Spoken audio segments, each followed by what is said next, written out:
मुंबईतल्या कुर्ल्यामध्ये क्रेनचा मोठा अपघात झालाय। क्रेनद्वारे जेसीबी मशीन उचलताना जेसीबी मशीन खाली कोसळली आहे। अपघातामध्ये 8 ते 10 जण जखमी झाल्याची माहिती मिळतेय। मुंबईतल्या कुर्ल्यामध्ये हा अपघात झालेला आहे। क्रेनद्वारे जेसीबी मशीन उचलताना जेसीबी मशीन कोसळलेली आहे। 8 ते 10 जण या अपघातामध्ये जखमी झाल्याची माहिती मिळतेय। सूरज सावंत आपले प्रतिनिधी आपल्याला या सगळ्या संदर्भात अधिक अपडेट देतील। सूरज, घटनास्थळावर सध्या नेमकी काय परिस्थिती आहे, किती नुकसान झालंय, अपघात कोणाच्या चुकीमुळे झाला? प्रज्ञा, नक्कीच मी कुर्ल्याच्या कुरेशी नगरमध्ये उभा आहे आणि कुरेशी नगरमधली हीच ती म्हाडाची बिल्डिंग आहे जी डिमॉलिश करण्याचं काम सुरू होतं आणि त्यासाठीच क्रेनच्या मदतीने वरती जेसीबी नेण्याचा प्रयत्न जो सुरू होता आणि त्याच दरम्यान ह्या क्रेनचा जो बॅलन्स आहे हा पडल्यानंतर क्रेनसह जो जेसीबी होता हा इथल्या वाहनांवरती पडलेला आहे।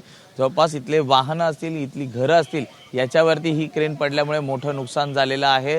मोठी अवाढव्य ही क्रेन होती आणि त्यामुळे आपण जर पाहिलं तर एकूणच क्रेनचा जो बांधा आहे हाच पूर्णतः वाकलेला आहे। काही घरांचं मोठ्या प्रमाणात नुकसान झालेलं आहे, काही इथले रिक्षा चालक आहेत, गाडी आहेत, हे पूर्ण यांचं नुकसान झाल्याचं आपल्याला पाहायला मिळतंय। हे पूर्ण अनधिकृत बांधकाम जे होतं हे पाडण्याचं काम या ठिकाणी सुरू होतं। जी धोकादायक इमारत आहे हे बांधकाम पाडण्याचं काम सुरू असताना ही दुर्घटना घडलेली आहे।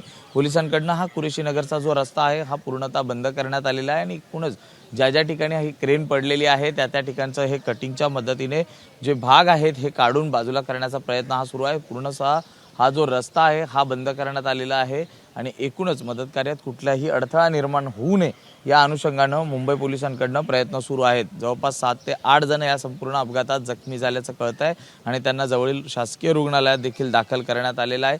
यामध्ये एकूणच जर चूक पाहिली तर क्रेन चालकाचीच ही सांगितली जात आहे, जेणेकरून त्याचा बॅलन्स का गेला आणि अशा मोठ्या वस्तू वरती नेताना जे प्रिकॉशन्स घेतले जातात ते घेतले गेले नसल्याचं देखील कळत आहे। त्यामुळे एकूणच या संपूर्णतः प्रकरणात पोलीस काय नेमकी कारवाई करतात हे आता पाहणं महत्त्वाचं राहणार आहे। मात्र काही रिक्षा चालक आहेत त्यांचं मोठ्या प्रमाणात नुकसान हे या ठिकाणी झालेलं आहे। या संपूर्ण हा जो रस्ता आहे हा वर्दळीचा असतो। पहाटेच्या सुमारास ही घटना घडल्यामुळे सुदैवाने कुठलीही जीवितहानी झाली नाही आहे। मात्र जर का इतर वेळी ही घटना घडली असती तर हा संपूर्ण रस्त्यावरती मोठ्या प्रमाणात नागरिक हे ये जा करत असतात आणि अशी घटना त्यावेळी घडली असती तर नक्कीच परिस्थिती ही या ठिकाणची वेगळी असती। एकूणच ही जी घटना आहे ही पहाटे 3च्या सुमारास घडलेली आहे आणि आता हे जो जेसीबी किंवा क्रेन याचा जो भाग आहे हा हटवण्याचं काम सुरू आहे। प्रज्ञा। सूरज, धन्यवाद दिलेल्या माहितीसाठी। एबीपी माझा, उघडा डोळे बघा नीट।